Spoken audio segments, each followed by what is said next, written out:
नमस्कार, जय हिंद, वंदे मातरम। प्यारे दोस्तों, स्वागत है आप सभी का आपके अपने YouTube channel BS online study में। दोस्तों, आज इस वीडियो में हम किशोरावस्था क्या है, किशोरावस्था की विभिन्न मनोवैज्ञानिकों द्वारा दी गई परिभाषाएं तथा किशोरावस्था की विशेषताएं एवं किशोरावस्था पर शिक्षा का प्रभाव, इन सब बातों पर चर्चा करेंगे। तो आइए देखते हैं कि वीडियो सेशन में क्या होने वाला है। देखिए, किशोरावस्था। किशोरावस्था 12 वर्ष से लेके 18 वर्ष के बीच की अवस्था को किशोरावस्था कहा जाता है। किशोरावस्था को अंग्रेजी में एडोलसेंस क्या कहते हैं?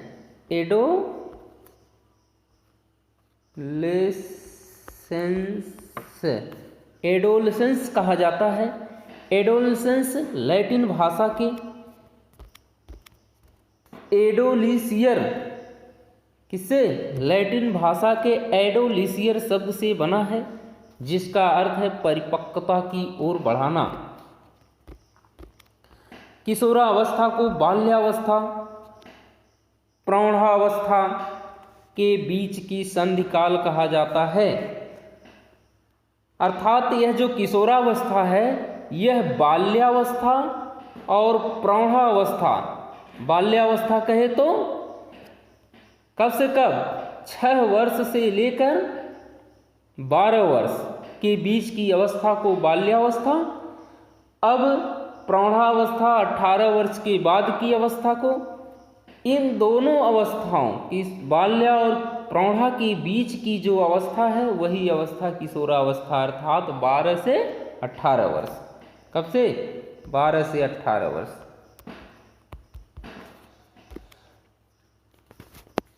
अर्थात बालक की मन स्थिति में संदेहात्मक स्थिति बनी रहती है, क्योंकि उसे न तो बालक समझा जाता है और न ही प्रौढ़। अतः संधिकाल होने के कारण किशोरावस्था का सर्वाधिक कठिन काल माना जाता है। इसको संधिकाल होने के कारण किशोरावस्था को सबसे कठिन काल माना जाता है। स्टैनली हॉल क्या कहते हैं? किशोरावस्था को बड़े ही संघर्ष एवं तूफान तथा विरोध की अवस्था कहा जाता है। किसने कहा? Stanley hall. जोन सिम्पसन के अनुसार, अब ये देखिए क्या कहते हैं, किशोरावस्था प्रत्येक व्यक्ति के जीवन का वह काल है जो बाल्यावस्था के अंत में प्रारंभ होकर प्रौढ़ावस्था के आरंभ में समाप्त हो जाता है। किलपैट्रिक के अनुसार, अब किलपैट्रिक क्या कहते हैं? इनके अनुसार इस बात पर कोई मतभेद नहीं हो सकता कि किशोरावस्था जीवन का सबसे कठिन काल है। सही है, यही अवस्था आंधी और तूफान की अवस्था है, स्टैनली हॉल ने कहा। तो इसमें किसी प्रकार का संदेह हो ही नहीं सकता है, मतभेद हो ही नहीं सकता है कि किशोरावस्था जीवन का सबसे कठिन काल है। बालकों को तुलना में किशोरावस्था किशोरियों में 2 वर्ष पहले प्रारंभ हो जाता है। संवेगात्मक उथल पुथल होने के कारण कुछ मनोवैज्ञानिक इसे समस्यात्मक अवस्था, कौन सी अवस्था? समस्यात्मक। कुछ मनोवैज्ञानिक इसे समस्यात्मक अवस्था भी कहते हैं। किशोरावस्था में बालक बालिकाओं की मन स्थिति सदैव शिशुओं के समान चंचल बनी रहती है, इसलिए इसे रॉस ने किशोरावस्था को शैशवावस्था की पुनरावृत्ति कहा। इसको रॉस ने क्या कहा कि यह अवस्था, रॉस के अनुसार यह अवस्था शैशवावस्था की पुनरावृत्ति है। माने इस अवस्था को क्या क्या कहा जाता है? जीवन का कठिन काल कहा जाता है, आंधी तूफान की अवस्था कहा जाता है, और समस्यात्मक अवस्था कहा जाता है, शैशवावस्था की पुनरावृत्ति कहा जाता है, और क्या कहा जाता है? और इसे कहा गया कि यह अवस्था बाल्यावस्था के अंत तथा प्रौढ़ावस्था के प्रारंभ की अवस्था मानी जाती है। ठीक है, अब देखिए इसकी विशेषताएं क्या हैं। किशोरावस्था की विशेषताएं देख लीजिए। किशोरावस्था की विशेषताएं: शारीरिक विकास पूर्ण हो जाता है। ऐसा माना जाता है कि किशोरावस्था में बालक का जो शारीरिक विकास होना चाहिए वह शारीरिक विकास हो जाता है। मानसिक विकास पूर्ण हो जाता है, मस्तिष्क का पूर्ण विकास हो जाता है। इस अवस्था में ये भी माना जाता है कि बालक के मस्तिष्क का पूरा विकास हो जाता है। पूर्ण मस्तिष्क का वजन 1200 से लेके 1400 GM माने ग्राम के बीच का होता है।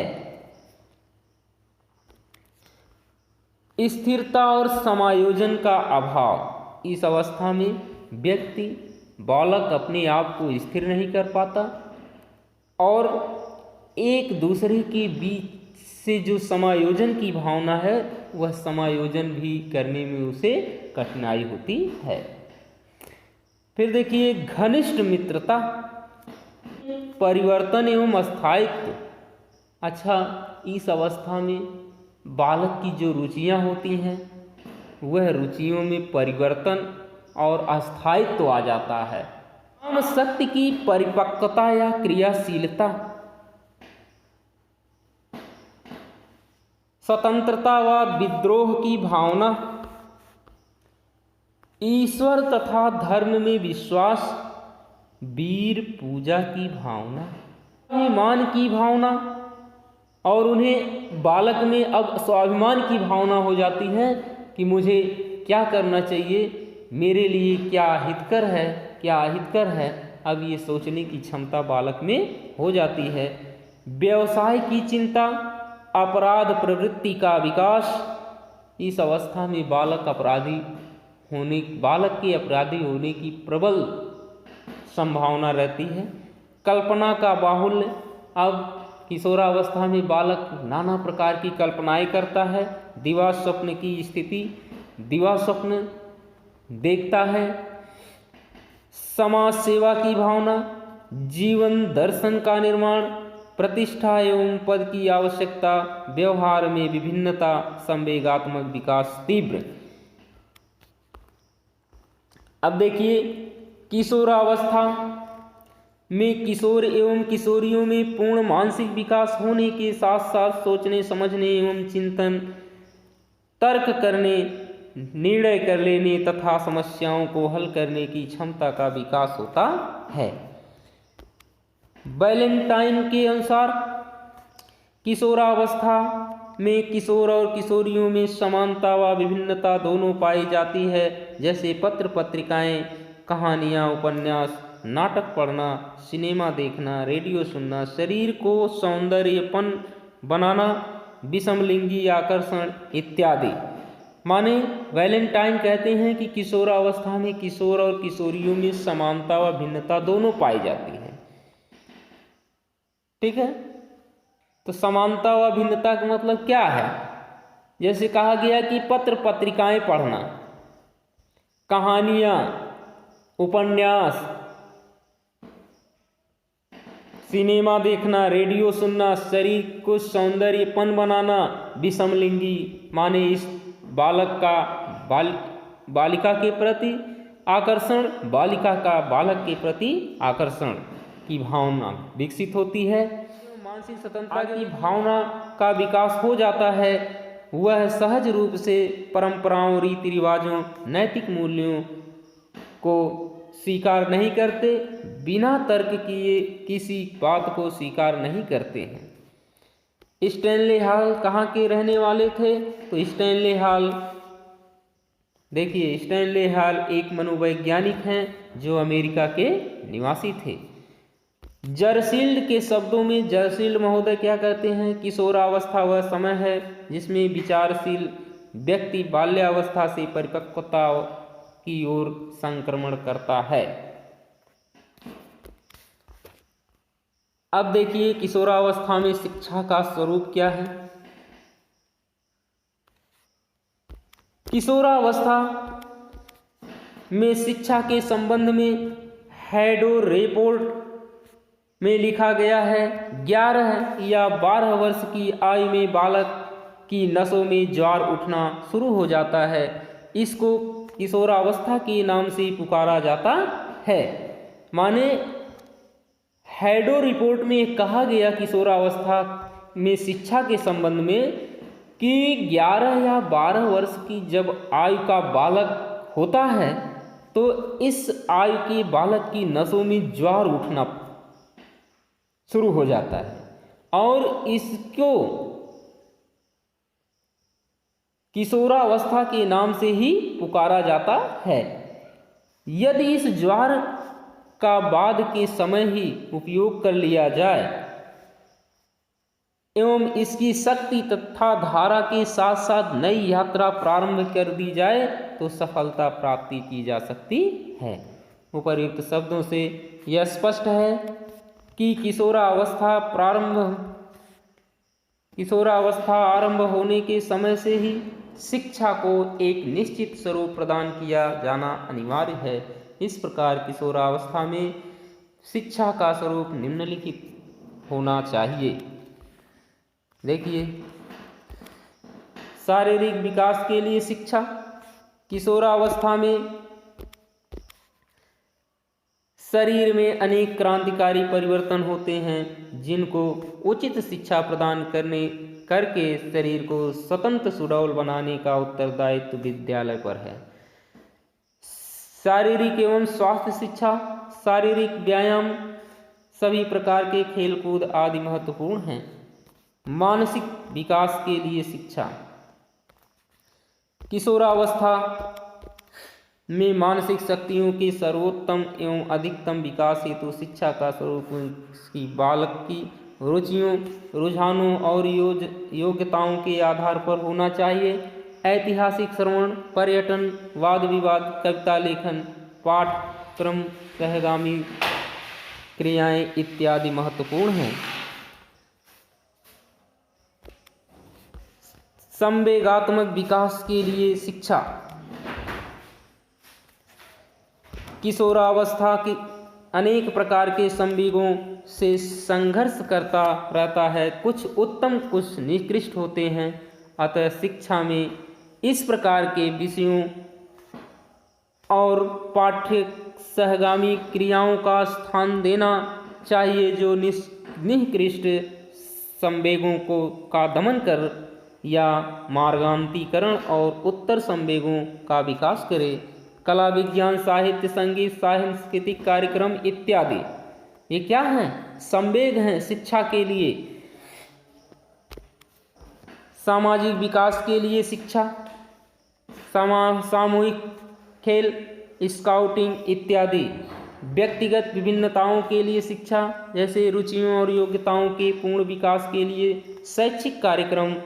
धार्मिक व नैतिक शिक्षा, यौन शिक्षा। उपर्युक्त शिक्षण विधियों का प्रयोग जिस किशोरों में स्वयं परीक्षण, निरीक्षण, विचार, तर्क करने की प्रवृत्ति होती है, अतः दैनिक जीवन से जोड़कर शिक्षा देना चाहिए।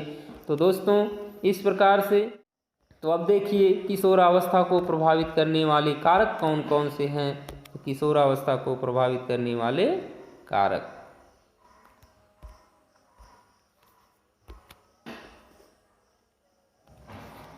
किशोरावस्था को प्रभावित करने वाले निम्नलिखित कारक हैं। वंशानुक्रम, परिवार एवं वातावरण, परिवार की सामाजिक स्थिति, परिवार की आर्थिक स्थिति, माता पिता की शिक्षा, उचित प्रकार की शिक्षा, विद्यालय, शिक्षक, शारीरिक स्वास्थ्य, ये सभी क्या हैं? बालक को किशोरियों के विकास को प्रभावित करने वाली कारक हैं। वंशानुक्रम कारक, कुछ ऐसे भी कारक होते हैं जो वंश परंपरा से बालक में मिलते हैं। इस प्रकार से समाज, ये सभी क्या हैं? प्रज्ञा के दांत होते हैं 4। प्रज्ञा के 4 दांत। ठीक है। तो दोस्तों, यदि वीडियो पसंद आई हो तो वीडियो को लाइक, शेयर और सब्सक्राइब करें तथा घंटी वाली बटन को अवश्य दबाएं, जिससे कि आने वाली वीडियो की नोटिफिकेशन आप सभी को मिलती रहे। धन्यवाद। जय हिंद, जय भारत।